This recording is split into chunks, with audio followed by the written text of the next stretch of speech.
আসসালামু আলাইকুম। Al Falah Islamic মিডিয়ায় আপনাকে স্বাগতম। সব ধরনের ইসলামিক বিনোদন নিয়ে আমরা আছি আপনার পাশে। সাবস্ক্রাইব করে সঙ্গী থাকুন। আলফালা ইসলামিক মিডিয়া, মানবতার কল্যাণে আমরা।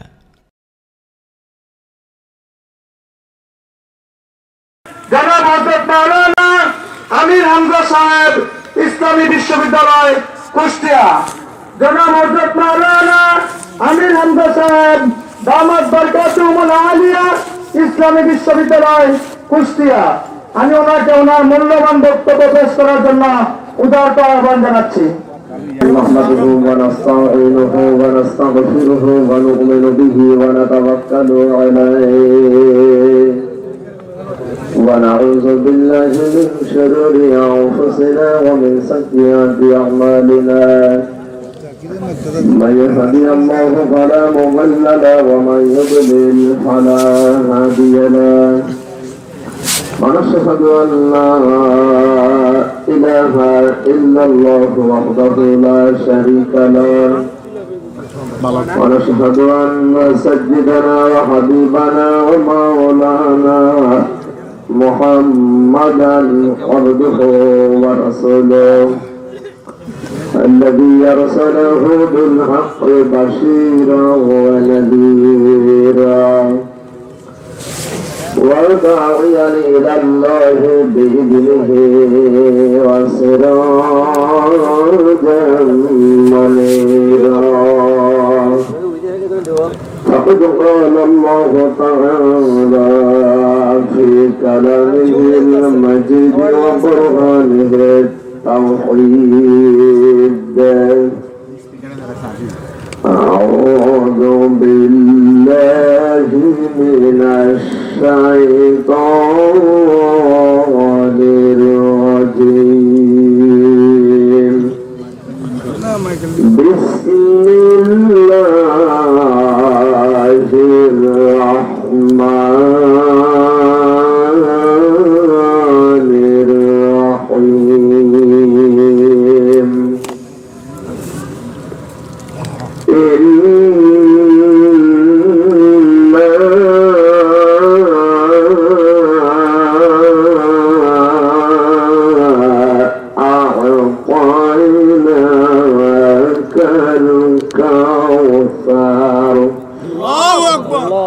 فصل لربك وانحر إن شانئك هو الأبتر صدقت يا ربنا وقال تعالى في آية أخرى وقد مكروا مكرهم وعند الله مكرهم وإن كان مكرهم لتزول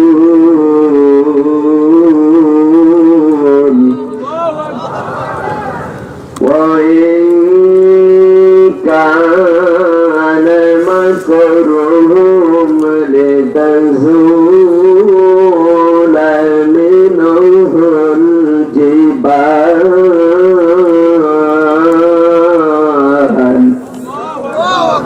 فلا تحسبن الله مخلف وعده رسله إن الله عزيز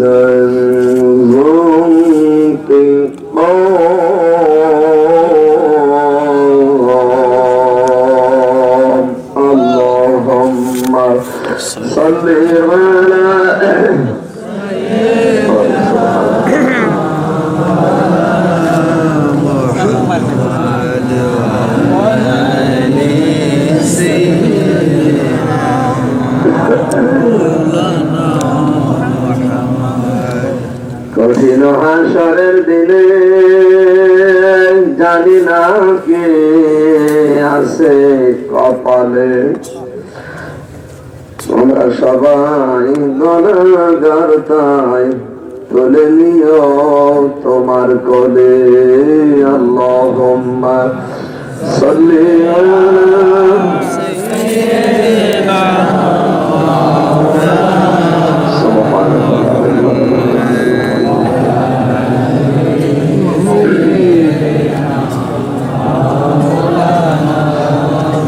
আলহামদুলিল্লাহ।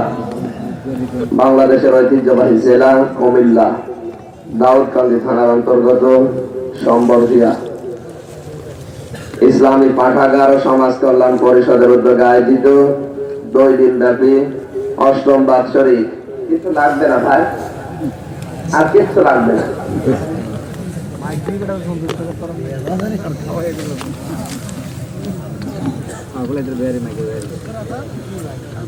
ঐতিহাসিক তাফসীরুল কোরআন মাহফিলের সমাপনী রজনীর স্বনামধন্য সভাপতি, মহাবিশ্বের মহাবিশ্ব কোরআনে কারিমের মাহফিলের সভাপতি আল্লাহ যাকে বানিয়েছেন, জান্নাতের ভেতরে যে অনুষ্ঠান হবে তাকে যেন একটু জায়গা করে দেন, জোরে বলেন আমিন। আলোচনা রেখে ধন্য করলেন কুমিল্লার সন্তান, ইসলামিক চিন্তাবিদ, শিক্ষাবিদ, বড় ভাই জনাব মাওলানা লোকমান হোসেন, সহকারী অধ্যাপক, ন্যাশনাল আইডিয়াল কলেজ ঢাকা। হায়াতে তাজ্জেবা সিহাতে কুল্লিয়া কামনা করছি, সকলে বলেন আমিন। আলোচনা রেখেছেন আপনাদের এলাকার কৃতি সন্তান জনাব মাওলানা মুজিবুর রহমান, আতালাল্লাহু উমরাহু ওয়া বারাকাল্লাহু ফি হায়াতি, সকলে বলেন আমিন। এই মাহফিলের বরেণ্য সদস্যবৃন্দ, কোরআনের সাথে যারা সম্পৃক্ত, কোরআন প্রসারে যাদের ভূমিকা, আল্লাহ রাব্বুল আলামিন এই গোলামদেরকে যে মা পেটে নিয়েছে ওই মাকে সহজেন কবুল করে নেন। কুমিল্লা না ঢাকায় আসলে কথা মনে পড়ে যায় বড় ভাই জনাব গিয়াসউদ্দিন তালুকদার। আল্লাহ তার গোলামকে ইখলাসের সাথে কোরআন হাদিসের আন্দোলনের শরীক থাকার তৌফিক দিন, আমিন। দাওয়াত দিয়েছে কুষ্টিয়া থেকে পর্যন্ত কোরআনের কথাগুলো বলার জন্য বারবার যাদের মাধ্যমে আসা হয়, আরাফাতের সাথে বড় ভাই জনাব আলহাজ জাইনুল আবেদিন লাল মিয়া দামাত বারকাতুহুল আলিয়া, মঞ্চে বসা নাম না জানা ওলামা ইকরাম, যতগুলো আলেম এখানে বসে আছে, এই সমস্ত আলেমদেরকে আল্লাহ আকাশের তারকার চাইতে আলো ছড়ানোর তৌফিক যেন পৃথিবীতে দান করে। সামনে বসা মুসলমান ভাইরা, প্রাণ প্রিয় কুমিল্লাবাসী, মেয়েরা আছে এখন নেই, পর্দার আড়ালে যারা বসে আছে, সম্মানিতা মা এবং বোনেরা, খাদিজাতুল কুবরা আয়েশা সিদ্দিকা রাদিয়াল্লাহু তাআলা আনহার উত্তরসূরিগণ, সবাই মিলে শুকরিয়া জানাচ্ছি ওই আল্লাহর দরবারে যিনি আমাদেরকে সুস্থ রেখেছেন, ভালো রেখেছেন। মানুষ যতক্ষণ পর্যন্ত অসুস্থ না হয় ততক্ষণ পর্যন্ত সুস্থতার কদর বোঝে না। আমি 2 দিন অসুস্থ হয়ে পড়ে আছি, ডাক্তারের কাছে গিয়েছিলাম, উনি বলেছে আপনি কথা বলবেন না, আপনার কণ্ঠের যে অবস্থা, কথা বলা নিষেধ। আমার ব্যবসায় কথা বলা, কথা না বললে ব্যবসা হবে? আল্লাহর কাছে দোয়া করেন আল্লাহ যেন কণ্ঠটা ঠিক রাখে।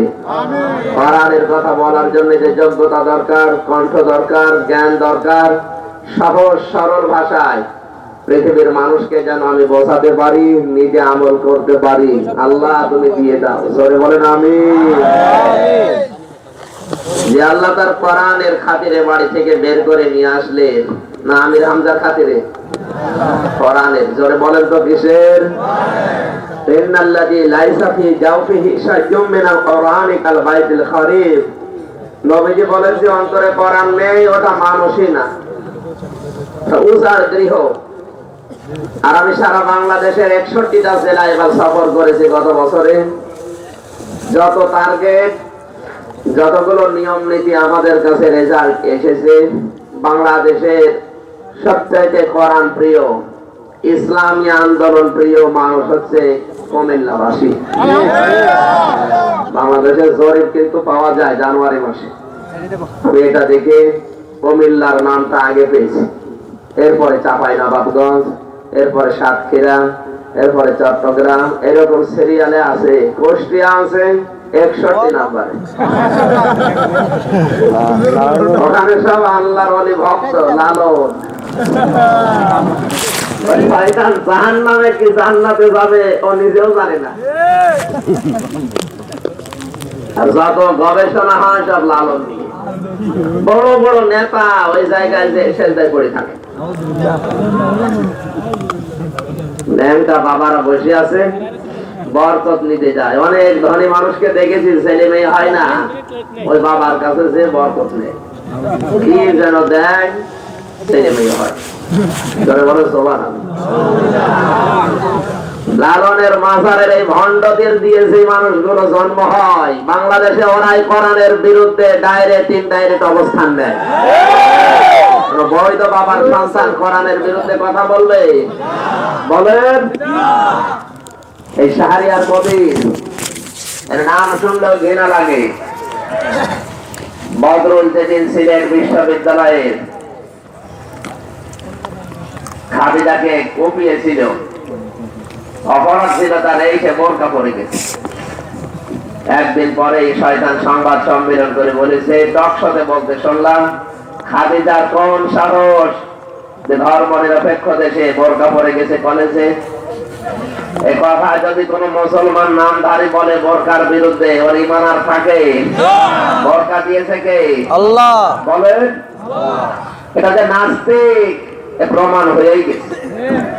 আর এই ধরনের মানুষ যদি মারা যায়, আল্লাহর কসমের জানাজা দেওয়া জায়েজ নেই, কবরে দেওয়া জায়েজ নেই। জানাজা দিয়ে কবরে দিয়ে বেকার সময় নষ্ট করা দরকার কি? এমনি জাহান্নামে যাবে, অমনিতে জাহান্নামে যাবে, আগে আগুনে পোড়ানো ভালো। নাম যদিও নামের আগে মোহাম্মদ থাক।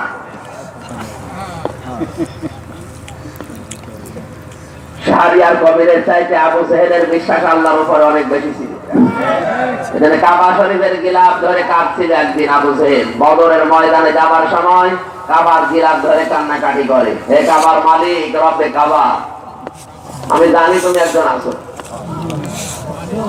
মুহাম্মদের বিরুদ্ধে অস্ত্র নিয়ে যাচ্ছি বদরের ময়দানে যুদ্ধ করার জন্য। 180 কিলোমিটার দূর মদিনা থেকে। সত্যের পক্ষে যারা আছে তুমি তাদের বিজয় দিও। নবীকে জানিয়েছেন কাবা শরীফের দরজা আর হাজরে আসওয়াদ পাথর, এই যে ফাঁকা জায়গাটা, এর নাম মুলতাজাম। এর নাম কি? মুলতাজাম। এই জায়গাটায় হাত দিয়ে কেউ যদি দোয়া করে, এসে যেই হোক, আল্লাহ ফেরত দেয় না। আবু জেহেল ঠিক ওই জায়গায় হাত দিয়েই দোয়া করছে, যারা সত্যের পক্ষে আছে, কাবার মালিক তুমি তাদের বিজয় দিও। ওর দোয়া কবুল হয়ে গেছে।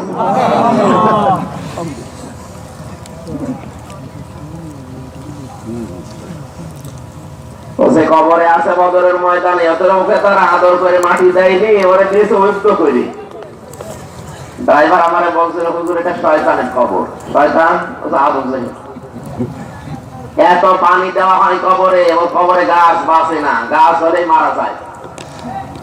আমার মনে হয় ওরে জান্নাতে সর্বক্ষ। ওর কবরে যে জাহান্নামের আগুন জ্বলছে, ওর ভেতরে ঢুকে দেখা লাগবে? বলেন। পাশে সাহাবীদের কবর বদরের ময়দানে 14 জন সাহাবী শহীদ হয়েছিলেন। এই পাশে বিশাল খেজুর বাগান, পানি উঠতেছে নিচ দিয়ে। আর শয়তানের কবরে পানি দিয়েও গাছ বাঁচে না। এটা বোঝা যাচ্ছে ওর কবরে আল্লাহ জাহান্নামের আগুন লাগিয়ে দিয়েছে। কথা বলে ঠিক কিনা? ও কাবা ঘরের খেদমত করেছে, সভাপতি ছিল, তো ছিল মুশরিক। আল্লাহকেও বিশ্বাস করত, পাশাপাশি ছোটখাটো অনেক খোদা কাবা ঘরের ভেতরে রেখে দিয়েছিল।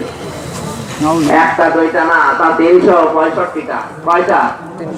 360টার উপরে এতগুলো ছোটখাটো কথা ছিল কাবা শরীফের ভেতরে। আল্লাহ একজন আছে আর এগুলো তার সাহায্যকারী। জোরে বলেন নাউযুবিল্লাহ।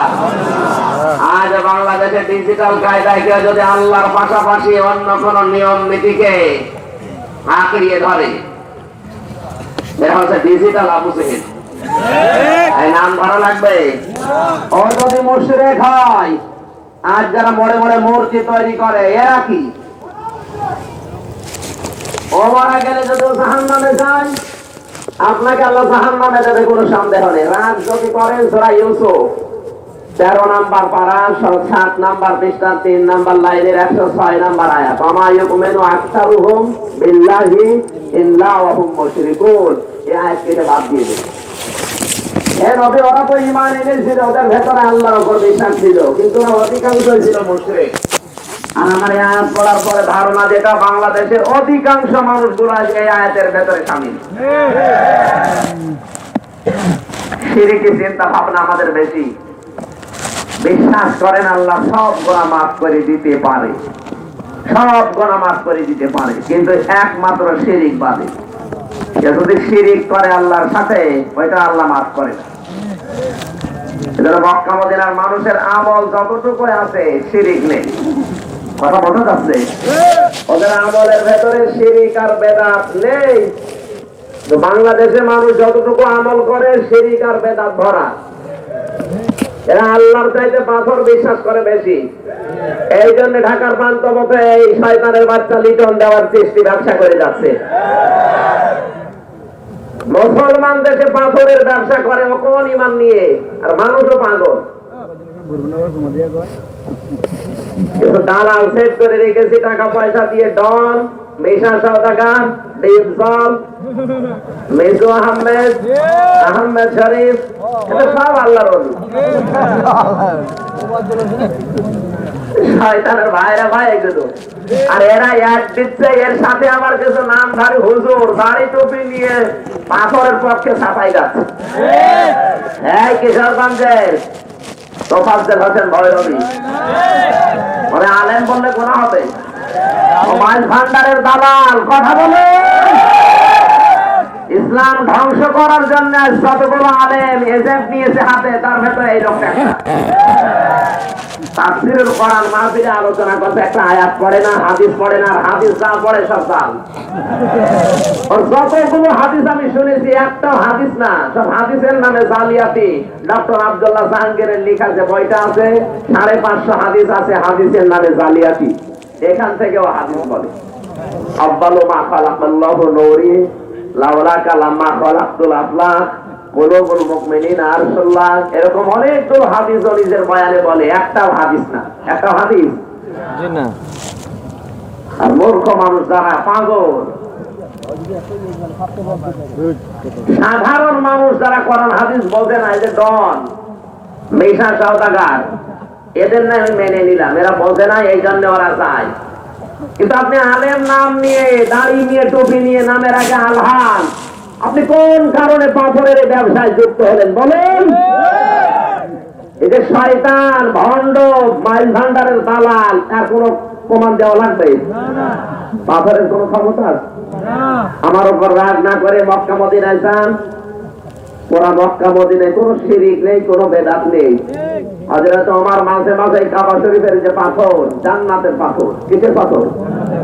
ওই হাজরে আসওয়াদ কিসের পাথর? তোমা দিলে মানুষের গুনাহ মাফ হয়ে যায়। হযরত ওমর লাঠি নিয়ে বলতেন, দেখো তুমি আমার ভালো করতে পারো না, মন্দ করতে পারো না, আমি এই চোখ দিয়ে দেখেছিলাম নবীজি তোমাকে তোমা দিচ্ছে, যদি তোমা না দিত আমি ওমরও তোমাকে তোমা দিতাম না। এই মুহূর্তে এখান থেকে প্রাণ দিয়ে টুকরা টুকরা করে ফেলতাম। বিবেক দিয়ে ভাবেন, কাবার পাথর যেটা জান্নাত থেকে আল্লাহ পাঠিয়েছেন, এই পাথরকে যদি হযরত ওমর এই কথা বলতে পারেন, লিটন দেওয়ান সৃষ্টির পাথরের খবর আছে? আপনি কি বেঁচে আছেন? হাদিস বিশ্বাস করা হারাম, হারাম এবং শিরক। কথা বলেন। কোরআন শরীফের ভেতরে 13টা জায়গায় আল্লাহ নিজের বড়ত্বের কথা যেখানেই বলতে গেছেন পরিচয় দিতে গিয়ে, সেখানে নবীকে, রাসূলকে, ফেরেশতাকে মায়াত করে দিয়েছেন। কথাগুলো খুব চিন্তা ভাবনার কথা। শরীয়তের কোন মাসলা মাসাইল বিধি বিধান যখন আল্লাহ দুনিয়ার মানুষকে জানাতে চান, তখন নবীকে দিয়ে, রাসূলকে দিয়ে, ফেরেশতাদেরকে দিয়ে দুনিয়ার মানুষকে জানিয়েছেন। এরকম আয়াত পড়া কোরআন শরীফে আছে 19 জায়গায়। কয় জায়গায়? আসতে বলে একটা কথাও দলিল ছাড়া পাবেন না। আমি সবগুলো নোট করে নিয়েছি। আল্লাহ রাব্বুল আলামিন বলেন, ইয়াসআলুনাকা মাযা ইউনফিকুন কুল মা আনফাকতুম মিন খায়রিন ফালিল ওয়ালিদাইনি ওয়াল আকরাবিন। সরে বলেন আল্লাহু আকবার। সূরা বাকারা 2 নম্বর পারা 12 নম্বর পৃষ্ঠা 14 নম্বর লাইনে 215 নম্বর আয়াতের প্রথম অংশে আছে। তাফসীরে ইবনে কাসির থেকে বলছে, আল্লাহ তাআলা বলেন, হে নবী, দুনিয়ার মানুষ যদি প্রশ্ন করে টাকা পয়সা খরচ করব কোন জায়গায়, আমার আল্লাহ বলেন, হে নবী আপনি বলুন কোন। আপনি বলুন। এখানে কিন্তু কোন শব্দটা আল্লাহ না দিলে অর্থ হতো না তা না, কিন্তু নবীকে দিয়ে আল্লাহ বলাচ্ছেন আপনি বলুন টাকা পয়সা ভালো ভালো কাজে খরচ করবা। এরপরে যত যাবে ইয়াসালুনাকা আনিল আহিল্লাহ কুল হিয়া মাওয়াকিতু লিন-নাসি ওয়াল হাজ ইলা আখিরি আয়াত। বাকারা 2 নম্বর পারা 8 নম্বর পৃষ্ঠা 3 নম্বর লাইনের 189 নম্বর আয়াতের প্রথম অংশে আছে। আল্লাহ তাআলা বলেন, হে নবী, মানুষ যদি প্রশ্ন করে চাঁদ বড় হয় ছোট হয় কোন কারণে, আপনি বলুন এটা দুনিয়ার ক্যালেন্ডার। এখানে কোন শব্দটা আছে আপনি বলুন। যেখানে প্রশ্নবোধক চিহ্ন, শরীয়তের মাসলা মাসাইল জানানোর বিষয়, সেখানে আল্লাহ পাক বলেন নবী আপনি বলুন, আপনি বলুন। কিন্তু আমার আল্লাহর জাত সম্পর্কে যেখানে প্রশ্ন, সেখানে আর বলেন নাই আপনি বলুন। কান খাড়া করে শোনেন, আল্লাহ পাক বলেন, ওয়াইযা সালাকা ইবাদি আন্নী ফাইন্নী করিব উজিবু দাওয়াতাদ দাঈ ইযা দাআনি ফালইস্তাজিবু লি ওয়ালিউমিনু বি লাআল্লাহুম ইয়ারশুদুন। সূরা বলেন আল্লাহু আকবার। সূরা বাকারা 2 নম্বর পারা 7 নম্বর পৃষ্ঠা 6 নম্বর লাইনের 146 নম্বর আয়াত 86 নম্বর আয়াত। আল্লাহ পাক বলেন, হে নবী, মানুষ যদি প্রশ্ন করে আমি আল্লাহ সম্পর্কে, তখন আর বলেন নাই আপনি বলুন। এখানে কোন শব্দটা নেই। ফাইন্নী করিব, প্রশ্ন করার সঙ্গে সঙ্গে আল্লাহ জানিয়েছেন আমি একেবারেই নিকটে। সুবহানাল্লাহ বলতে পারেন নাই? নাহানু আকরাবু ইলাইহি মিন হাবলিল ওয়ারিদ। সূরা 26 নম্বর পারা 18 নম্বর পৃষ্ঠা 2 নম্বর লাইনের 19 নম্বর আয়াতে আছে। আল্লাহ তাআলা বলেন, মানুষ যদি জিজ্ঞাসা করে 17 নম্বর আয়াতে আছে, মানুষ যদি জিজ্ঞাসা করে আল্লাহ কোথায়, তখন আল্লাহ বলেন নবী আপনি বলুন। আমার আল্লাহ নিজে জবাব দিচ্ছেন, আমি আমার বান্দার সাহায্যের চাইতেও নিকটে। উদউনি আস্তাজিব লাকুম। সূরা মুমিনের 60 নম্বর আয়াতের প্রথম মাঝের অংশে আছে, পৃথিবীতে মানুষ যদি আমি আল্লাহকে ডাকে, আমি আল্লাহ ডাকের সাড়া দেব। এখানে কোন শব্দটা নেই। আলাইসাল্লাহু বিকাফিন আবদা। সূরা জুমার 24 নম্বর পারা প্রথম নম্বর পৃষ্ঠা 9 নম্বর 7 নম্বর লাইনে আয়াত আছে, আমার বান্দার জন্য আমি আল্লাহ যথেষ্ট। আওয়াজ আসতে বলেন। এইরকম আয়াত আছে পড়া কোরআন শরীফে 13 জায়গায়। এই 2টা আয়াত আমি কি বোঝালাম? শরীয়তের মাসলা মাসাইল জানার ক্ষেত্রে যেখানে প্রশ্নবোধক চিহ্ন, সেখানে আমার আল্লাহ পাক নবীদেরকে দিয়ে, ফেরেশতাদেরকে দিয়ে, রাসূলদেরকে দিয়ে জানিয়েছেন যে আপনি বলুন, আপনি বলুন। কিন্তু আবার আল্লাহর জাত সম্পর্কে যেখানে প্রশ্ন, সেখানে কি আল্লাহ জানিয়েছেন আপনি বলুন? সরাসরি জবাব দিচ্ছে কে? বলেন। আমি আল্লাহর মাঝে আর বান্দার মাঝে কোনো ভায়া মিডিয়া দালাল লাগবে না। আর এখন নতুন নতুন দালাল হয়ে বসে আছে। কথা বলেন। কোন মিডিয়া দরকার নেই, আপনি সরাসরি হাত তুলবেন আল্লাহর কাছে, সরাসরি মোনাজাত করবেন আল্লাহর কাছে, সরাসরি সেজদা দেবেন আল্লাহর কাছে। যেটা জানেন না ওই বিষয়টা যারা জানে তাদের কাছে জেনে নেবেন। কিন্তু বাংলাদেশে এটা এখন নেই।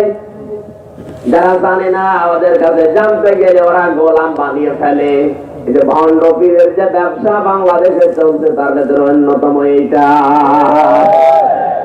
কুমিল্লা নেই, আল্লাহ সম্পর্কে ধারণাটা স্পষ্ট হওয়া দরকার। আল্লাহ বলেন আমার কারোর দরকার নেই, আমি বান্দা বানিয়েছি, আমার কাছে সরাসরি বলবে, আমি এটাই খুশি। শিরক আর বেদাত যেগুলো চলছে এই দেশে শিকড় পর্যন্ত উল্টিয়ে ফেলতে হবে। কথা বলেন ঠিক কিনা? আল্লাহ যেন শিরক আর বেদাত মুক্ত জীবন গঠন করার তৌফিক দেন। বারবার বলছি সব গুনাহ কিন্তু আল্লাহ ইচ্ছা করলে মাফ করে দিতে পারে, শিরক থাকলে আল্লাহ তাকে মাফ করবে না। আপনি কোন দল করেন এবার আয়াতের সাথে মিলিয়ে দেখবেন শিরক হচ্ছে কিনা। কোরআনে কারিমে আমার আল্লাহ জানিয়েছেন, রব্বুল আলামিন বলেন, হে নবী, মানুষ যদি প্রশ্ন করে এই পৃথিবীতে আইন তৈরি করার কোন ক্ষমতা আল্লাহ আমাদেরকে দিয়েছেন, আপনি বলুন কখনো না। আইন তৈরি করার একমাত্র মালিক আমার আল্লাহ। মুসলমানেরা আল্লাহর আইন এই নিয়মটা বাদ দিয়ে যারা নতুন নতুন আইন তৈরি করে পরিবার সমাজ রাষ্ট্র চালাতে চায়, ওরা আমার আল্লাহর আইনের সাথে শিরিক করে। বাংলাদেশে শিরিক আছে না নেই? এটা বলতে গেলে নাম দিয়ে দেয় বিতর্কিত মাওলানা। কোরআনের আসল কথা বললে যদি বিতর্কিত হয় তাহলে সবচাইতে বড় বিতর্কিত ছিল আমার নবী। কথা বলুন, সারা দেশে তো এখন এইটাই, আর কোন কারণ খুঁজে পাচ্ছে না। এই কারণ হচ্ছে এখন এই হুজুরকে নিয়ে আসা যাবে না, অন্য হুজুর নিয়ে আসো। কেন? এ বিতর্কিত হুজুর। ও কি তোমার মায়ের দিকে তাকিয়েছে? তোমার ঘর ভেঙেছে? জোরে বলুন, বিতর্কিত কোন কারণে? ওর চরিত্র খারাপ। এই একটাই কারণ, কোরআনের হক কথাগুলো মানুষকে জানিয়েছে, এইটা ওর কারণ। আল্লাহ রাব্বুল আলামিন বলেন, ইন্নাল্লাযীনা ইয়াকতুমুনা মা আনজালনা মিনাল বাইয়িনাতি ওয়াল হুদা মিন বা'দি মা বায়্যানাহু লিন-নাসি ফিল কিতাব উলাইকা ইয়ালআনুহুমুল্লাহু ওয়া ইয়ালআনুহুমুল লাঈনুন। সূরা বাকারা 159 নম্বর আয়াত। নিশ্চয় যে বাজারান, এখানে আমির হামজার নাম নেই, সবার নাম এখানে আছে। আল্লাযীনা ইসমে মাউসুলা, নিশ্চয় যে বাজারান গোপন করছে ভবিষ্যতেও করবে কি মানসালনা মিনাল বাজ্জিনাতি ওয়াল হুদা, যে স্পষ্ট দলিল আর প্রমাণ দিয়ে আমি আল্লাহ কোরআন নাযিল করেছি। এটা ডিসি হতে পারে, এসপি হতে পারে, টিওনো হতে পারে, সাধারণ মানুষ হতে পারে, এমনকি প্রধানমন্ত্রী হতে পারে, আমির হামজাও হতে পারে। কথা বলেন না কেন আপনারা? বাদ দিয়ে সবাই আছে আসমি মাউসুলার ভেতরে। এখানে শুধু মুসলমান তা না, সে যে কেউ হোক, অন্য ধর্মের লোক আল্লাহ দ্বীনের ভেতরে আছে। আল্লাহ রাব্বুল আলামিন বলেন কোরআনের স্পষ্ট কথাগুলো জানার পরে যদি কেউ গোপন করে দেয় দুনিয়ার কোন স্বার্থের কারণে, ভয়ের কারণে। আজ তাকান তো, সরকারি হুজুর যেগুলো আছে এই দেশে, কোরআনের হক কথাগুলো ওরাও জানে, কিন্তু স্বার্থের কারণে, ভয়ের কারণে গোপন করে রেখেছে। এক নম্বরে শামীম আফজাল শয়তান কিন্তু ভালোভাবেই জানে যে আমি যা করছে কোনো সব অপরাধ। নায়িকা নিয়ে এসে নাচিয়েছে ইমাম সম্মেলনে, এ জায়েজ না হারাম? আরো আসতে বলেন। ইসলামের রাজনীতি নেই, এই জন্য খতবা গুলো লিখে লিখে দিচ্ছে, নিজে খতবা তৈরি করে লিখে দিচ্ছে। মানুষ যেন খুতবায় যে কথা লেখা আছে ওগুলো বলতে না পারে, বানানো খুতবা বলা লাগবে। এই হক কথাগুলো জানার পরেও দুনিয়ার কিছু স্বার্থ পাওয়ার কারণে যারা গোপন করে দেয়।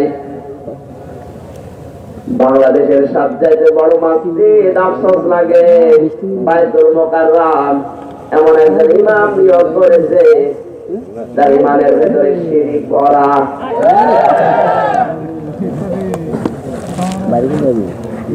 ফোরখানিয়া মাদ্রাসায় যদি ওরা হুজুর বানানো হয় তাও অযোগ্য। বাংলাদেশের কেন্দ্রীয় মসজিদের ইমাম বানিয়ে রেখেছে। মা বাজ্জানাহু লিন-নাসি ফিল কিতাব, আল্লাহ বলেন কিতাবে এই কথাগুলো দিলাম কেন? তাবিজ বানানোর জন্য, পানি পড়া খাওয়ার জন্য, ভয় লাগলে ঝাড়ার জন্য। কোন কারণে দিয়েছি? বাজ্জানাহু লিন-নাস, এই যে লিন-নাস লাম শব্দটা আছে আরবি গ্রামারে যাই লাম শব্দটা 19টা অর্থে ব্যবহার হয়। বালাগাত মান থেকে আমি পড়েছি 19টা অর্থে 9 নাম্বার অর্থে লেখা আছে এই লামটা জিন্দা যারা জীবন আছে তাদের জন্য আমার আল্লাহ ব্যবহার করেন। জানদার যারা যাদের জীবন আছে তাদের জন্য লাম ব্যবহার হয়। মানুষের ভেতরে জীবন যাদের আছে ওরা মানুষ, জীবন যাদের নেই ওরা লাশ। কথা বলছে না কারো? ওদের আর মানুষ বলা যায়? ওরা তো লাশ হয়ে গেছে। আল্লাহ বলেন আমার এই নসিহত গুলো, ওয়াজ গুলো, আমার এই বর্ণনা গুলো জিন্দা মানুষের সামনে করবা। এই দেশের দিকে তাকান, এখন কোরআন শরীফ জিন্দা মানুষদের সামনে আর বসানো যাচ্ছে না। মানুষ মারা গেলে কবরের সামনে বসে বসে পড়ে। এদেশে অনেক ডিজিটাল কবর তৈরি হচ্ছে। মানুষ মারা গেছে, কবরের ভেতরে মাইক সেট করে দিয়েছে, ওপর থেকে হাফেজ সাহেব পড়ছে, 3 খতম 4 খতম করে প্রতিদিন পড়ে 8-9 জন মিলে। ওর বাবা কবরে মনে হয় আল্লাহ জান্নাতের পরে খাওয়াচ্ছে। কোরআনের উপরে যারা আমল নেই কান খাড়া করে শোনেন। কোরআনের উপরে যার জীবন জিন্দেগি কাটে নাই, এই রকম কোন মানুষের কবরে যদি কেউ কোরআন শরীফ পড়ে ওর কবরের আযাব আরো বাড়বে। আসতে বলেন। ফেসবুক যারা দেখেছেন কালকে রিপোর্ট, একজন মারা গেছে, মারা যায়নি এখনো, মারা যাবে। ওর মরিচ গুলো আগে কবর পাকা করে 2টা কল বালিশ দিয়ে মাইক সেট করে রেখেছে।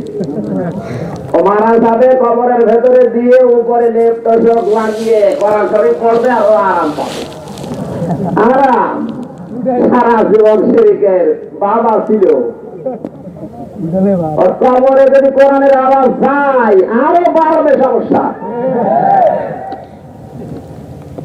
কারণ যে লোকটা সারা জীবন কোরআনের আয়াতের বিরুদ্ধে চলেছে, শিরক আর বেদাত দিয়ে যার জীবন ভরপুর ছিল, যখন হাফেজ সাহেব তেলাওয়াত করবে ওর কবরে ফেরেশতা কিন্তু বসে নেই, গোটা দেবে, এই বেটা কি পড়ে। অনেক নেতার কবরে আজ মারা যাওয়ার পরে কবরে কোরআন শরীফ পড়া হয়। কান খাড়া করে শোনো, কোরআনের আয়াতের বিরুদ্ধে উচ্চারণ যারা করেছো আর ওয়াজাদু কাওয়ামুনা আলান নিসা, বাংলাদেশের 100টার প্রায় 70টা নেতা আজ এই আয়াতের বিরুদ্ধে। সাধারণ মানুষের কথা বাদ দিলাম, কান খাড়া করে ভালো করে মিলান। আল্লাহ বলেন পুরুষ হবে পৃথিবীর পরিচালক অভিভাবক আর মহিলা হবে তার আজ্ঞাবহ। কিন্তু দৃশ্য আমরা পাল্টিয়ে ফেলেছি, বিভিন্ন শব্দ নেই। ওরা নারী পুরুষের সমান অধিকার চাই, নারীর ক্ষমতায়ন চাই। এই শব্দগুলো কোরআনের এই আয়াতের পুরা বিরোধী। এখন যদি রাগ হয় আমার উপরে না আল্লাহর উপরে? আল্লাহর উপরে। অবশ্য আল্লাহর উপরে রাগ হয়। রাগ হওয়া দরকার কার উপরে? আল্লাহর উপরে না আমি হামজার উপরে? হ্যাঁ, আমি হামজা। আমি বন্ধ করে দিলাম।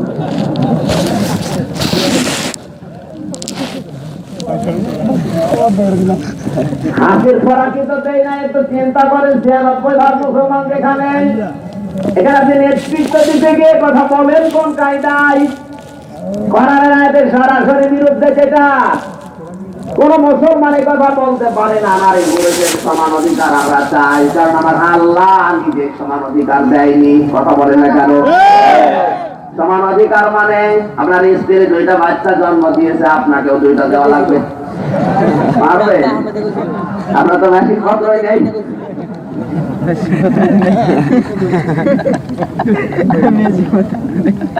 নেতা বক্তব্য দিচ্ছে পল্টনের ময়দানে, নারী পুরুষ সমান সমান। কিভাবে? আজ থেকে হাতে হাত দিয়ে, কাঁধে কাঁধ মিলিয়ে, বুকে বুক মিলিয়ে, ঠোঁটে ঠোঁট মিলিয়ে কাজ হবে। হচ্ছেও তাই। কথা বলেন। পরিবার থেকে শুরু করে একেবারে উপর পর্যায় পর্যন্ত যেখানে তাকাবেন, হাতে হাত, কাঁধে কাঁধ, বুকে বুক মিলিয়ে চলছে। বক্তব্য দিতে দিতে হাঁপিয়ে গেছে। বাড়িতে এসে এমনিতেই নেতা যারা ওদের বডির সাইজ থাকে উল্টা পাল্টা, ভেতরে ব্যথা ব্যথা লাগে। ডাকতে বলে স্ত্রী আমার পেট ব্যথা, বলে ডাক্তার দেখাও। ডাক্তারের কাছে গেছে, এমবিবিএস ডাক্তার আন্দাজে ওষুধ দেয় না। ডাক দিয়ে বলছে নেতা আপনার প্রসাব পরীক্ষা করা লাগবে, কারণ ডায়াবেটিস আছে কিনা দেখো। আপনি প্রসাব করে নিয়ে আসবেন, সকালে বাসি প্রসাব। নেতা প্রসাব করে একটা বোতলে রেখে দিয়েছে। আর স্ত্রী সকালে ঘর ঝাড়ু দিতে গিয়ে ছাতা গেছে পড়ে। চিন্তা করছে আমার স্বামীকে আমার এমনি পিটাই, আজকে তো মেরে ফেলবে। ভয়ের চোটে তাড়াতাড়ি নিজের প্রসাব করে রেখে দিয়েছে। নেতা তো টের পায়নি, কাঁচটা নিয়ে গেছে। ডাক্তার পরীক্ষা করে একবার ওর মুখের দিকে তাকায়, একবার রিপোর্টের দিকে তাকায়।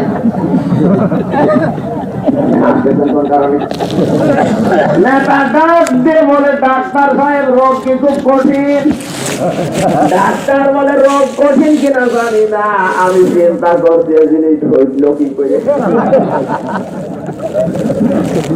এটা তোমার হওয়ার কথা না।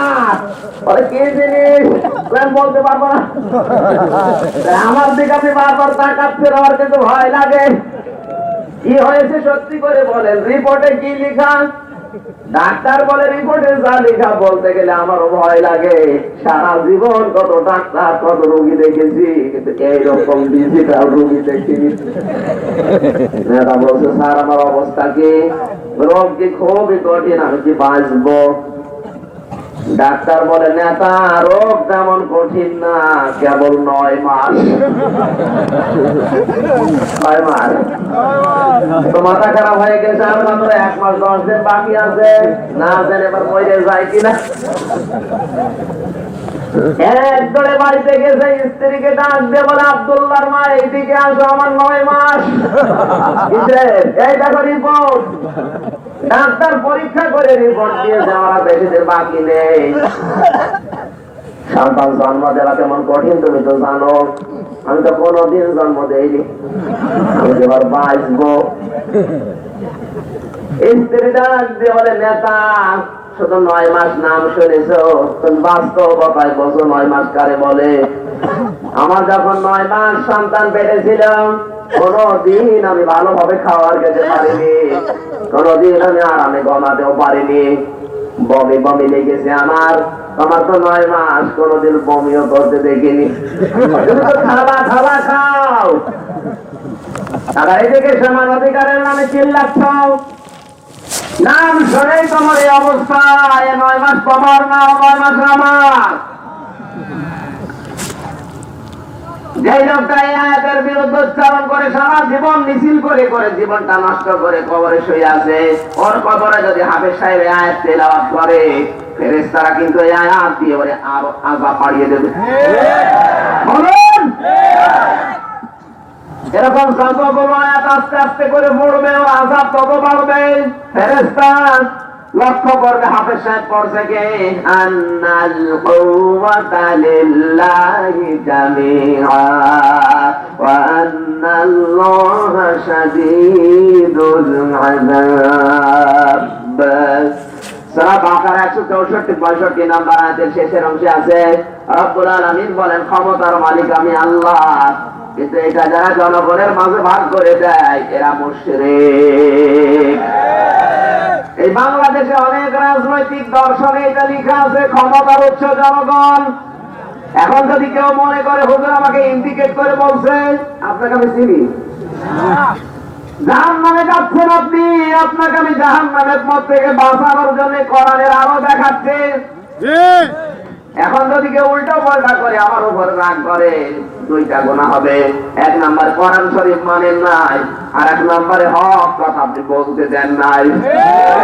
এরকম মানুষ কুমিল্লায় আছে না? দেখি হাত আছে, ওই হাত তোলা তো দেখি, একদম বুঝে হাত চলছে।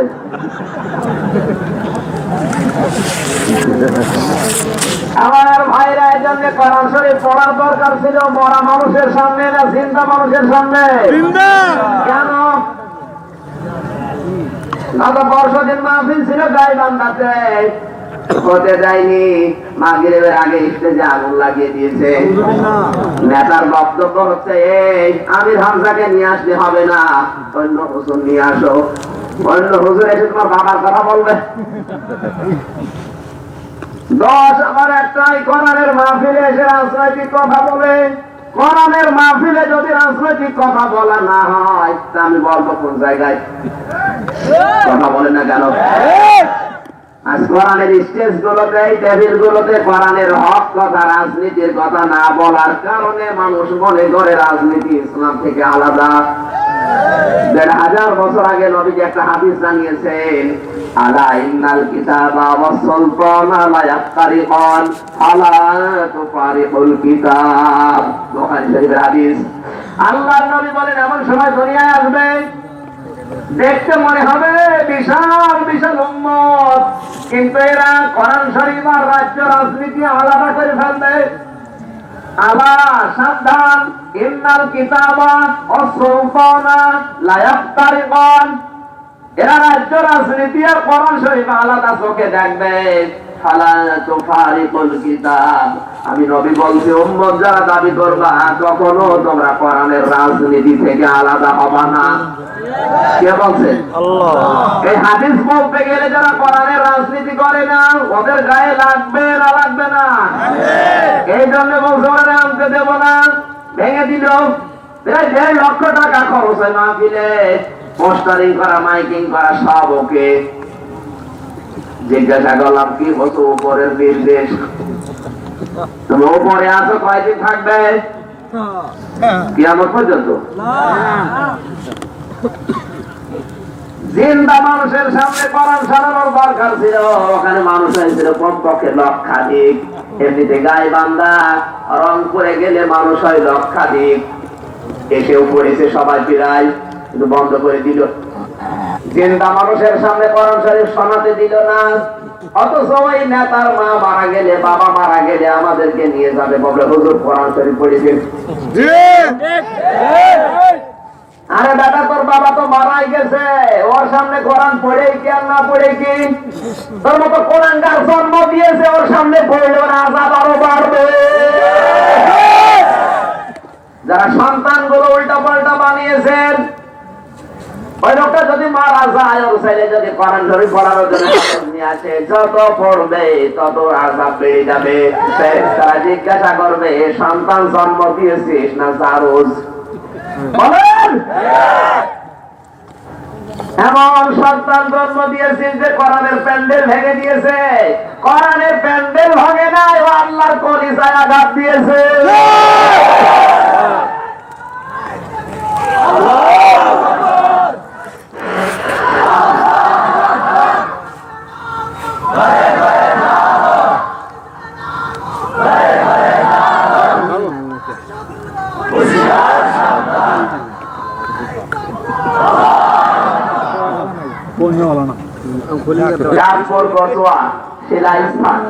গত বছর একটা আলোচনার সাবজেক্ট ছিল বন্ধ।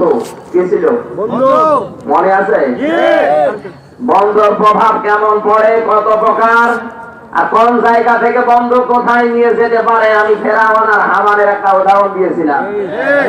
সারা বাংলাদেশ না, তাম পৃথিবী থেকে আলোচনাটার উপরে কমেন্ট এসেছে, আসলেও মানুষগুলো বন্ধুর প্রভাবে এত নিচে নামে। ফেরাউন কিন্তু অত খারাপ ছিল না, ও শত খারাপ পরবর্তীত হয়েছে। ওকে পরামর্শ দিয়ে দিয়ে জাহান্নামে পাঠিয়েছে ওর বন্ধু হামান তাক। বলেন, সাধারণ মানুষ ছিল, ওখান থেকে তরমুজের ক্ষেতের কর্মচারী, এরপরে ছিল সরকারি গোরস্থানের দারোয়ান, এরপরে লাল সাবুর ব্যবসা করত কবর বানিয়ে, এরপরে মন্ত্রীর দায়িত্ব পালন করেছে কিছুদিন, এরপরে প্রধানমন্ত্রী, এরপরে সরাসরি আমার আল্লাহ দাবি করেছে, সব দাবি করেছিল। সব খবর পেছনে দায়ী হচ্ছে ওর বন্ধু হামান তাক। সাদে মাল নেই, বাম পরে ভিড়। আজ হামান তাক পৃথিবীতে আছে না নেই? তাকিয়ে দেখবেন যেখানে সাদে মাল নেই, বাম পরে ভিড়, ওরা ইসলামের বিরুদ্ধে মুক্তি বেশি দেয়। সাবধান হওয়া দরকার ছিল আমাদের। কোরআন শরীফ আল্লাহ বর্ণনা করার জন্য দিলেন চিন্তা মানুষের সামনে। এই কুমিল্লা জেলায় যদি আমি আসি, কোরআন শরীফের কথা যতটুকু বলবো চিন্তা মানুষের সামনে না বড় মানুষের সামনে? কেন বলবো বলেন তো? মা বাজ্জালনাহু লিন-নাসি ফিল কিতাব, এই কিতাবে যা দিয়েছি আপনি বর্ণনা করবেন চিন্তা মানুষের সামনে। যদি আপনি না করেন, উলাইকা ইয়ালানুহুমুল্লাহ, আমার আল্লাহ বলেন আমি নিজে ওর উপরে লানত করি। ওয়ালানুহুমুল্লাহ, ওই নুন এটা বহু বচন, আরো খারাপ কথা। না, ওই নুন বহু বচন দেওয়ার আগে আল্লাহ ইয়ালানু দিয়েছেন। এটা বছরের আলোচনা, বর্তমান, ভবিষ্যৎ, প্রেজেন্ট, ফিউচার। শুধুমাত্র আমার আল্লাহ না, পৃথিবীতে যত সৃষ্টি আছে, পিপিলিকা থেকে শুরু করে একেবারে ফেরেশতা পর্যন্ত সবাই আল্লাহর দরবারে বরদোয়া করে, রব্বুল আলামিন তোমার এই নাফরমান কোরআনের কথাগুলো জানার পর দুনিয়ার কিছু স্বার্থ পেয়ে গোপন করে রেখেছে। মাদ্রাসায় পড়ানো হচ্ছে শিরিক করলে মাফ হয় না, মূর্তি পূজা করা শিরিক, ছবি টাঙিয়ে রাখা শিরিক। অথচ মাদ্রাসাগুলোর দিকে, কলেজগুলোর দিকে, বিশ্ববিদ্যালয়গুলোর দিকে তাকান, মূর্তি মাথার উপরে উপরে। কথা বলতে গেলে আমির হামজা খারাপ হয়, দোষ তো কোরআন শরীফের। দোষ কিসের? কোরআন শরীফ। বিশ্ববিদ্যালয়ে ক্লাস নিচ্ছিলাম, শিক্ষক তেলাওয়াত করে করে আমাদেরকে শোনাচ্ছে, ইন্নাল্লাহা লা ইয়াগফিরু আন ইউশরাকা বিহি ওয়া ইয়াগফিরু মা দুনা যালিকা লিমান ইয়াশা। সূরা নিসার ভেতরে একটা দুই জায়গায় এসেছে। ডাক দিয়ে বললাম, স্যার এই আয়াতের ভেতরে যেটা পড়লেন মাথার উপরে কি? আল্লাহ শিরিক করলে মাফ করে না, সব গুনাহ মাফ হয়, কিন্তু মাথার উপরে মূর্তি, ওটা কিছু করার নেই। এটা বিশ্ববিদ্যালয় গেল, হাফেজি মাদ্রাসা পর্যন্ত তাকান। ঝিনাইদহ শৈলকুপায় মাদ্রাসায় গিয়েছিলাম, দেখি হাফেজ সাহেব বসে বসে কাঁদতেছে। জিজ্ঞাসা করলাম, হুজুর কেউ মারা গেছে, কাঁদেন কেন? বলছে, মাওলানা আমি কাঁদি এই জন্য, এটা একটা হাফেজি মাদ্রাসা, ছেলেরা এখানে কোরআন শরীফ হিফজ করে। কিছুদিন আগে কয়েকজন এসে দুইটা ছবি এই জায়গায় টাঙিয়েছে। আমি যেহেতু নবীর হাদিস পড়েছি, লা তাদখুলুল মালাইকা বাইতান ফিহি কালবুন আও তাসাওবির। তাদখুল এটা মোজারে, বর্তমান, ভবিষ্যৎ, প্রেজেন্ট, ফিউচার। মালাকুন এক বছর, মালাইকা বহু বছর। সব ছেলে থাকলে আমি আঁকিয়ে আঁকিয়ে দেখাতাম আপনাদেরকে শিরিক কিভাবে আল্লাহ পৃথিবীর মানুষকে বুঝিয়েছে। বিশ্বনবী বলেন, একটা রহমতের ফেরেশতা ওই ঘরে, ওই দোকানে, ওই প্রতিষ্ঠানে, ওই জায়গায়, ওই দেশে প্রবেশ করে না যেখানে কুকুর আর মানুষের ফটো থাকে। হাফেজ সাহেব আমারে বলে, হুজুরে হাদিসটা আমি 100 ভাগ বিশ্বাস করি। আমরা করি না? জোরে বলেন। এই হাদিসটা বিশ্বাস করেন 100 ভাগ। কারা কারা হাত তোলেন তো দেখি? লিল্লাহি তাকবীর। হাত তোলেন কে? দেখেন হাত তুলছে।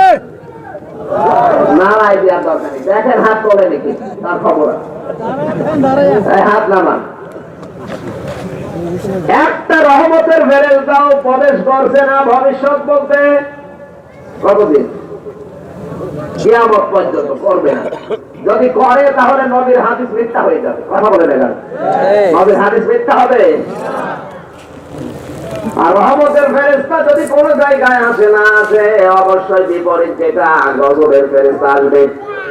বলেন, আমি হাদিসটা আমল করার জন্য এই দুইটা ছবি আমি নামিয়ে রেখেছিলাম, কিন্তু কর্তৃপক্ষ এসে আমার জানিয়েছে, দেখো এই ছবি যদি তুমি না টাঙাও তোমার বেতন বন্ধ। হাবেজ সাহেব কান্না জড়িত কণ্ঠে বলো, হুজুর আমার চিন্তা হচ্ছে, নবীর কথা তো মিথ্যা হবে না, রহমতের ফেরেশতা তো এখানে আসবে না, অবশ্যই গজবের ফেরেশতা আসবে। আর আল্লাহ না করুক গজবের ফেরেশতা যদি আসে, আমি তো ঈমান নিয়ে যেতে পারবো না, বেঈমান হয়ে মারা যাব। আমাকে বেঈমান করে মারার জন্য কমিটি চেষ্টায় আছে। শুধু কমিটি না, তাম পৃথিবী এখন লিপ্ত আছে মুসলমানকে কিভাবে বেঈমান করে মারা যায়। শয়তান কিন্তু আল্লাহর কাছে চ্যালেঞ্জ দিয়েছিল, রব্বুল আলামিন শুধু আমি একা জাহান্নামে যাব তা না, قال فبما غويتني لأقعدن لهم إلى صراطك المستقيم। রব্বুল আলামিন, আমি তোমার বান্দাদেরকে ধোঁকা দিয়ে বোকা বানিয়ে জাহান্নামে নেওয়ার জন্য ভালো ভালো রাস্তার মোড়ে মোড়ে অবস্থান করব। কোন রাস্তায় বলেন? শয়তান কিন্তু সিনেমা হলের সামনেও যায় না, সিনেমা চলছে ঘাড় তেড়া, ওখানে যাবে না, কারণ জানে এখানে যারা আসবে আমার ভাইরা ভাই। শয়তান কোন অলঙ্কাপনা মেলায় যায় না, ও জানে যে এখানে যে নারী পুরুষ ঘুরে এসে উল্টা পাল্টা কাজ করবে, এরা আমার চাইতেও বড় শয়তান। শয়তান থাকে কোথায়?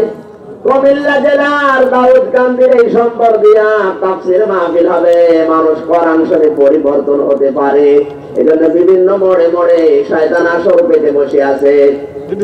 মানুষ যখনই আসে বোঝায়, দেখো এখানে যাওয়ার দরকার নেই, তুমি তো অন্য দলের লোক, এখানে রাজনীতি হবে। এরকম মানবরূপী শয়তান এখন আছে না নেই? যদি দেখতে চান আপনি বিভিন্ন মোড়ে মোড়ে যান, পেয়ে যাবেন। আপনাকে বোঝাবে আপনি তো দলের লোক না, আর রাজনীতি করবে, যাওয়ার দরকার নেই। কোরআন কি কোন দলের? বলেন, কোরআন শরীফ যদি কাউকে হেদায়েত দিতে না পারে, বুঝবেন ওর কপালে হেদায়েত নেই, ও জাহান্নামে যাবে। জাহান্নামে যেতে চান কারা কারা? হাত করেন তো বলেন। এখানে কোরআন যদি কাউকে হেদায়েত দিতে না পারে, ও যাবে কোথায়? আরো জোরে বলেন। আল্লাহ তুমি আমাদের হেফাজত করো। আমার বাবার কথা বলার জন্য তো আমি আসি নাই, আমার শরীরেও লাগতে পারে, কারণ আমার 14 বংশ আওয়ামী লীগ করে, 14 বংশ আওয়ামী লীগ, বিএনপি, জাতীয় পার্টি, জামাত সব আছে। তবে আমি দেখে দেখে বলবো, কোরআনের সাথে যেটার মিল নেই, ওটা যদি তোমার বাবাও হয়, ওরকম বাবার পরিচয় আমার দেওয়ার দরকার নেই। কথা বলেন না কেন? বাবা আগে না কোরআন আগে? বলুন। মরণের পরে বাবা আমার শত্রু হয়ে দাঁড়াবে, মরণের পরে আমার মা আমার শত্রু হয়ে দাঁড়াবে, মরণের পরে সবচেয়ে বড় আপন হবে কোরআন শরীফ। যেটা আপন হবে ওইটা সাথে রাখতে গিয়ে দুনিয়া পর হয়ে গেলে অসুবিধা নেই। আমার ভাইরা, জিন্দা মানুষগুলোর সামনে যারা কোরআন শরীফ পড়তে পারি না, বলতে পারি না, বোঝাতে পারি না, এই জন্য আমাদের দেশে শিরক আর বেদাত ভরে গেছে। যেহেতু কোরআন শরীফের আলোচনা হয় না, বিশেষ করে আমাদের চট্টগ্রাম এই বিভাগটা এগুলো বেশি, কোরআনের হক কথাগুলো এই বিভাগে বলা হয় না, এই জন্য শিরক আর বেদাতও কিন্তু এই বিভাগেই বেশি হয়। বিভিন্ন নাম নিয়ে এরা শিরক করে, নামের আগে লাগিয়ে দিয়েছে পীর সাহেব, ও মনে করছে পীর লাগালে মনে হয় জান্নাতি মানুষ। কথা বললাম। সৌদি আরবে 45 দিন থেকে আসলাম, মক্কা মদিনায় কোন পীর নেই, আর যত পীর আপনাদের এলাকায়। আমি পীরের বিরোধী না, পীর মানে যেহেতু উস্তাদ, শিক্ষক, মুআল্লিম, ভালো জিনিস পীর। আপনি যেটা জানেন না এটা শিখে নেবেন, এটার নাম পীর। এখানে মদিনায়, মক্কায় সবচেয়ে বড় পীর হচ্ছে কাবা শরীফের ইমাম যারা, তারা। সুবহানাল্লাহ বলতে পারেন নাই? উনি পীর সাহেব হয়ে বসে আছেন। কাবার ইমাম শেষ জমায় যেদিন খুতবা দিচ্ছিলেন, আমরা যেদিন শেষ জমা বিদায় জমায় বিদায় হব, তিনি খুতবা দিচ্ছেন। কাশ্মীরে অত্যাচার চলছে, রোহিঙ্গাদের উপরে অত্যাচার চলছে। আমরা মুসলমান এক আল্লাহকে বিশ্বাস করে, কোরআন আমাদের এক, হাদিস এক, নবীও এক, আমাদের ইসলামও এক, কিন্তু আজ আমরা এক হতে পারি না কেন? অন্যায়ের বিরুদ্ধে আমরা কথা বলতে পারি না কেন? এই খুতবা ছিল তার শেষে। এটা হচ্ছে কি? এটা কি? সারা জীবন শুধু হুদায়বিয়ার নাম শুনে এসেছি এতদিন, না শোনেন না? হুদায়বিয়ার নাম শুনেছেন, দেখেছেন কোনদিন হুদায়বিয়া? নিজের চোখে দেখে আসলাম হুদায়বিয়া কাকে বলেন। এখানে যারা হাজি আছে, জাইনুল আবেদিন ভাই সহ নাম না জানা যত হাজি বসে আছে, জিজ্ঞাসা করেন এতদিন ওয়াজ করেছি শুধু কোরআন হাদিস পড়ে পড়ে, এখন ওয়াজ করছি দেখে দেখে। হুদায়বিয়া কাকে বলে ওটা যদি আপনি না বোঝেন, আর হুদায়বিয়ার কথা শুনে যদি কান্নাকাটি করেন, কোনো ফায়দা নেই। কান খাড়া করে শোনেন কুমিল্লাবাসী, হুদায়বিয়ার ওই ময়দানে এসে দেখি বিশ্বনবী যেখানে সাহাবীদের হাতের উপরে হাত দিয়ে বায়াত গ্রহণ করিয়েছিলেন, ওই বাবলা গাছ অথবা খেজুর গাছ এখনো আছে, পাশে একটা মসজিদ বানিয়ে দিয়েছে। 1400 সাহাবী নিয়ে নবীজি আসলেন। কান খাড়া করে শুনবেন, কারণ বাংলাদেশে এখন এটা সবচাইতে বেশি দরকার। 1400 সাহাবী নিয়ে নবীজি আসলেন এই বাবলা গাছের নিচে। হুদায়বিয়ার সন্ধি কেন হয়েছে, এর গুরুত্ব কি? শুধু ইসলামের ইতিহাস পড়লেই হবে না। 1400 সাহাবী নিয়ে এসেছে, মক্কার কাফেররা বলছে না, আপনাদেরকে আমরা ঢুকতে দেব না মক্কায়। নবীজি বললেন, দেখো আমরা কোন যুদ্ধ জিহাদের জন্য আসি নাই, আমরা শুধু হজটা করে চলে যাব। ওরা বলে না, প্রবেশ করতে দেওয়া হবে না। হযরত ওসমানকে নবীজি পাঠালেন, বাংলাদেশের সাথে আপনি হুদায়বিয়াটা মিলাবেন। হযরত ওসমানকে ওরা আটকিয়েছে, বন্দী করার পরে খবর দিয়েছে ওসমানকে হত্যা করা হয়েছে। সঙ্গে সঙ্গে বিশ্বনবী আমার 1399 জন সাহাবী নবীর সাথে এখনো আছে, ওই বাবলা গাছের নিচে হাতটা ফেলে দিলেন। কোরআনে কারীম জানিয়েছে, লাকাদ রাদিয়াল্লাহু আনিল মুমিনিনা ইয ইউবাইউনাকা তাহতাশ শাজারাতি ফা'লিমা মা ফি কুলুবিহিম فأنزل السكينة عليهم وأثابهم فتحا قريبا। বলেন আল্লাহু আকবার। খুব ভালোভাবে খেয়াল করবেন, এই আয়াত দ্বারাই প্রমাণ হবে বাংলাদেশে কোনটা হক্কানি পীর আর কোনটা ভেজাল। সূরা ফাতিহা 26 নম্বর পারা 12 নম্বর পৃষ্ঠা 9 নম্বর লাইনে 3 নম্বর উপর 18 নম্বর আয়াত। যতগুলো তাফসীর আছে বাংলাদেশে, আমি সৌদি আরব থেকে এসে বিশ্ববিদ্যালয়ে অধিকাংশ গুলো মিলিয়েছি, সব মুফাসসির একরকম বক্তব্য দিয়েছেন। মদিনা বিশ্ববিদ্যালয়ে গিয়েছিলাম, উম্মুল কুরা বিশ্ববিদ্যালয়ে গিয়েছিলাম, আল্লাহর নবীর যে নিজের লাইব্রেরি মসজিদে নববীতে, ওই জায়গায় গিয়ে যতগুলো তাফসীর আমি নিজে আয়াতের সাথে মিলিয়েছি। কার নাম হুদায়বিয়া, কেন হুদায়বিয়া হয়েছে? আল্লাহ রাব্বুল আলামিনের নবী ডাক দিয়ে বললেন, সাহাবীরা তাহতা শাজারা, এই যে বাবলা গাছের নিচে, ওখানে দুইটা কথা আছে, একটা খেজুর গাছ আর একটা বাবলা গাছ। আপনি বাবলা গাছে ধরেন, কারণ ওই বাবলা গাছের চারা এখন ওখানে আছে। নবীজি হাত ফেলে দিলেন, ডান হাত। সাহাবীদের বললেন 1399 জন, সব ইহরামের কাপড় তোমরা খুলে ফেলো, সাধারণ পোশাক পরো।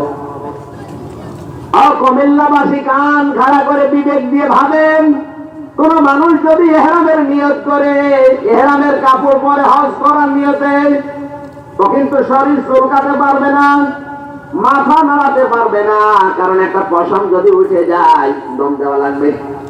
কথা বলছে না কেন? আল্লাহর নবী কি জানতেন না ইহরামের কাপড় খুলে ফেললে আমার হজ হবে না? জানতেন না? কেন তিনি নিজে খুলছেন? 1399 জন সাহাবীকে ইহরামের কাপড় খুলতে বললেন কোন কারণে? তাফসীরের ভেতরে আমি যতগুলো পয়েন্ট পেয়েছি একটা একটা করে বলতে গেলে প্রায় 27টা পয়েন্ট আছে। আমি শিক্ষার জন্য বলছি, একটা না কষ্ট হচ্ছে? কষ্ট হচ্ছে? আল্লাহ নবী সাহাবীদেরকে ডাক দিয়ে বললেন আমার হাতের উপরে হাত লাগাও। 1399 জন হাত দিয়েছে, সবাই সাধারণ কাপড় পরা, ইহরামের কাপড় বাদ দিয়েছে। নবী জানতেন যে আমাদের হজ হবে না এবার, তারপরও তিনি খুলতে বললেন। ডাক দিয়ে বললেন সাহাবীরা, আমরা ওসমান হত্যার প্রতিশোধ না নিয়ে মদিনায় ফিরে যাব না। যেই নবী তায়েফের ময়দানে মার খেয়ে রক্তাক্ত হয়েছে তাও বরদোয়া করে নাই। রক্তগুলো ঝরছিল তায়েফের ময়দানে, আমি নিজে দেখেছি। তায়েফ আল্লাহর নবীর রক্ত 3টা জায়গায় ঝরেছে, 3টা জায়গায় তার কাটা দিয়ে মার করা আছে। এত রক্ত ঝরেছে, রক্তগুলো নিয়ে আবার শরীরের ভেতরে মাখে। জিবরাইল বলে হুজুর রক্ত মাটিতে পড়তে দেন না। বিশ্ব নবী বলেন জিবরাইল রক্ত যদি মাটিতে পড়ে আবার আল্লাহর রাগ হয়ে যেতে পারে, এখানে আমি রক্ত মাটিতে পড়তে দেই না। সেই নবী প্রতিশোধ না নিয়ে মদিনায় ফিরে যাব না। কি শপথ! তাও একা একা না, 1399 জনকে শপথ বাক্য পাঠ করাচ্ছেন। ওই সময় আমার আল্লাহ এই আয়াতটা নাযিল করেন, সূরা ফাতিহা 18 নম্বর আয়াত। একটা কথা যদি ভুল প্রমাণ করতে পারেন কোনদিন আর কথা বলবো না, কিন্তু ভুল প্রমাণ করতে যদি না পারেন আপনাকে হুদায়বিয়া মেনে নেওয়া লাগবে। কথা বলুন, কি শিক্ষা পেলাম এখান থেকে? যেহেতু আমার নিজের চোখে দেখা। আল্লাহ নবী বললেন প্রতিশোধ না নিয়ে ফিরে যাব না, কারণ হচ্ছে 27টা। আমি একটা বলছি, আল্লাহর নবী বিশ্ব নবী জানতেন ওসমান নিরপরাধ, ওসমানের কোনো দোষ নেই। ওরা ওসমানকে পাঠালাম আমি সমঝোতার জন্য, ওরা ধরে হত্যা করেছে। একটা মাত্র কারণ, কেন ওরা নিরপরাধ বিনা অপরাধে একটা মানুষকে হত্যা করবে?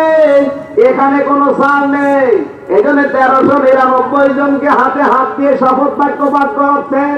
আমার আল্লাহ এটা দেখে খুশি হয়ে গেলেন, কোরআনের আয়াত নাযিল করে সার্টিফিকেট দিয়ে দিলেন, লাকাদ রাদিয়াল্লাহু আনিল মুমিনিন।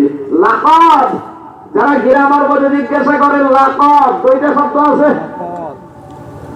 অবশ্যই আমি এই মুমিনদের উপরে রাজি হয়ে গেছি, যে মুমিনগুলো আপনার এই তাহাতা সাজারা, এই গাছের নিচে আপনার হাতের উপরে হাত দিয়ে শপথ বাক্য পাঠ করছে, ওসমান হত্যার বদলা না নিয়ে মদিনায় যাবে না। হে নবী, কেন আমি খুশি আপনি জানেন? তাদের উপর আমার সাকিনা অবতীর্ণ করেছিলাম, কেন আপনি জানেন? কারণ নিরপরাধ মানুষের জন্য, বিনা অপরাধে একটা মানুষকে কাফের না মেরেছে। বিনা অপরাধে মারার কারণে নিরপরাধ মানুষের পক্ষে দাঁড়িয়ে, মাজলুমের পক্ষে দাঁড়িয়ে, জুলুমের পক্ষে দাঁড়িয়ে, বিপক্ষে দাঁড়িয়ে তারা প্রতিবাদ জানিয়েছে। শুধু তাই না, 1399 জন জীবন দেওয়ার জন্য শপথ বাক্য পাঠ করছে। এই জন্য আমি আল্লাহ রাজি হয়ে গেছি। এইরকম হুদায়বিয়া বাংলাদেশে আছে, আছে।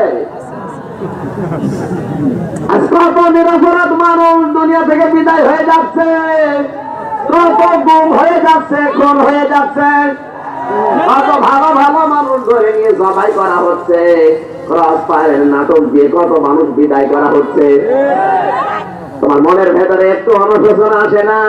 এত নরম মানুষ নবীজি ছিলেন, তিনি যদি প্রতিশোধ নিতে পারেন নিরপরাধ মানুষের পক্ষে দাঁড়িয়ে, আর যদি এই হুদায়বিয়া বাংলাদেশে আমরা কায়েম করতে পারতাম, এদেশে কোনো অপরাধ আর হতো না।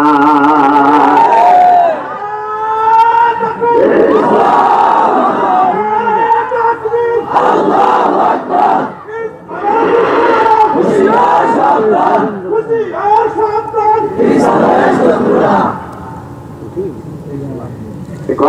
গেল?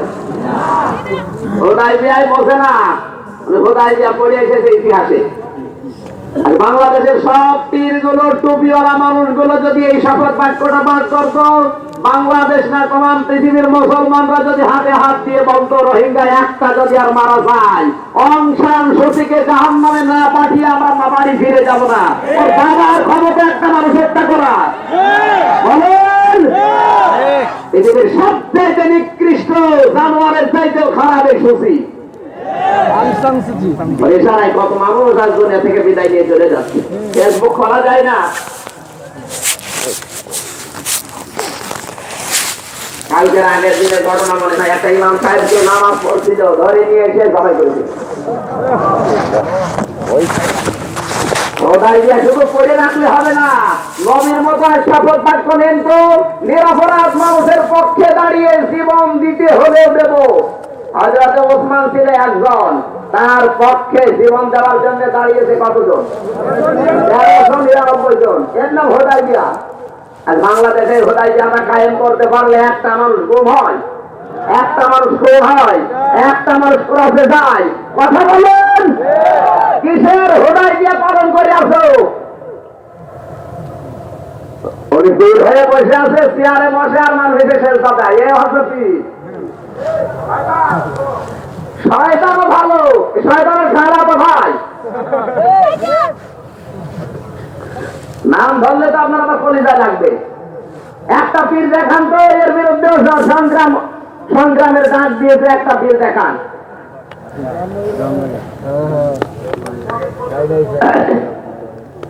আল্লাহর নবী পারতেন না, আমার দরকার নেই, দেশের অবস্থা ভালো না, এমনি ওরা একজনকে মেরে ফেলেছে, সব আমরা সাথে বাকি নিয়ে আগে মদিনায় দৌড় দেই, পারতেন না? আপনি কি নিয়ে নবীর উম্মত দাবি করেন বলেন? নবীজি যদি নিজে শপথ বাক্য পাঠ করাতে পারেন, বাংলাদেশের প্রত্যেকটা পীর যদি তাদের মুরিদদের হাতে হাত দিয়ে বলতো এদেশের একটা মানুষ খুন হলে, নিরপরাধ মানুষের ফাঁসি হলে আমরা বসে থাকবো না, এদেশে কোনোদিন অন্যায় হয়? আমরা নিয়ে এইসব জায়গায় নেই। আল্লাহ বলেন, আমার এই কঠিন কথাগুলো আমি নাযিল করেছি কোরআনে, জানার পরে যারা না জানার ভান করে থাকে এদের উপরে আমার নিজের বরদোয়ার সৃষ্টি জগতের বরদোয়া। এমনকি যে মাটির উপরে দাঁড়িয়ে আছে ওই মাটি পর্যন্ত বরদোয়া করে, আল্লাহ একে তুমি ধ্বংস করে দাও। জোরে বলেন আমিন। আল্লাহ রাব্বুল আলামিন কোরআনের এই আয়াত যদি কিয়ামতে আমাদের বিরুদ্ধে চলে যায়, কে আপনাকে বাঁচাবে বলেন তো?